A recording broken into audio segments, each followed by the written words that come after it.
What's up YouTube, Capital G here. Got a pretty strange duel for you guys to check out, and I kind of feel like this is a story of two duels. And you know, when you look at his opening hand, and there's obviously a lot of playmaking cards like Gofu, Lone Fire Blossom, and Pot of Desires, and the pop-off is definitely going to be real, but this also kind of is a reason why whenever I play with like new archetypes that I try to limit as much, like, I guess, filler as I can when I try and build these decks. You guys know that it's kind of fashionable right now to just those Scapegoat and Grinder Golem and everything.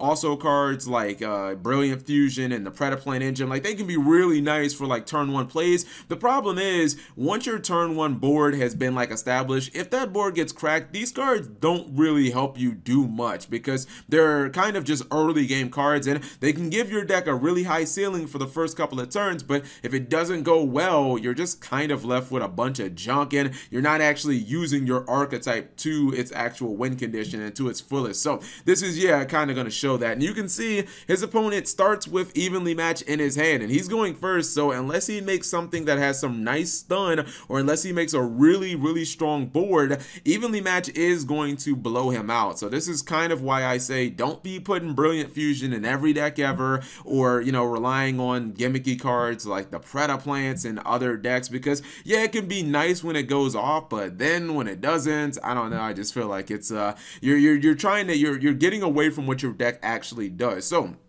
he's playing the Skyfang Brigade, and you know, they're a new archetype, still trying to figure out what they can do, and he opens with a really I guess solid board. He makes a lot of Troymare monsters. He's going to Extra Link turn one, but if you notice, like, how many Skyfang cards did he actually use? I feel like, why even play Skyfangs at this point?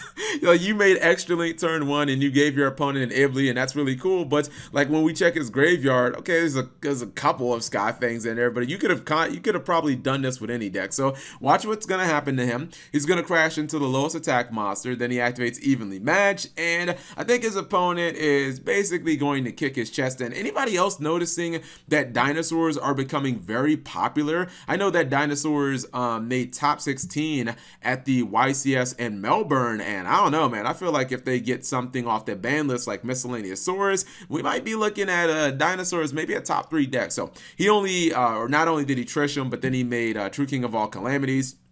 He's getting back his Thousand Blades, but what is that going to do against, you know, a True King of All Calamities? I think he has another Brilliant Fusion set. that's why I don't play Brilliant Fusion like these all these random decks, because like it's really awesome when it goes off, and then if you don't immediately win, like Brilliant Fusion becomes so dead, because most people don't play multiple copies of Garnet. I love it when I play it in you know, actual Gym Nights, and now he's top decking like more Predaplant monsters, and yeah, it's just, you know, you're not actually hitting your deck and you're not hitting your engine, and it's like, I don't know, I try not to use these kind of fashionable like engine cards like Brilliant Fusion and Scapegoat and put them in everything, because they can be really nice, but it's kind of just like icing on the cake, and no one wants to eat just nothing but icing. Like, you need some cake, and you saw in this duel his Skyfang Brigade didn't do anything the entire time. So yeah, it was really pretty that he made an Extra Link turn one, but you know, if he ends up losing it to, I don't know, any type of big I guess, you know, negator, like if he gets Kaiju'd, then he gets Regeki'd, his whole deck basically just falls apart at that point. So whatever you guys think, leave it in the comment section below. This is just kind of a video to be a warning. Don't always put these cards that aren't necessarily part of your archetype in your deck, because sometimes they will work, but then in other times they will really mess the consistency of your deck up. Anyways, thank you guys for watching. As always, subscribe if you have not already. Turn on that notification bell for daily videos.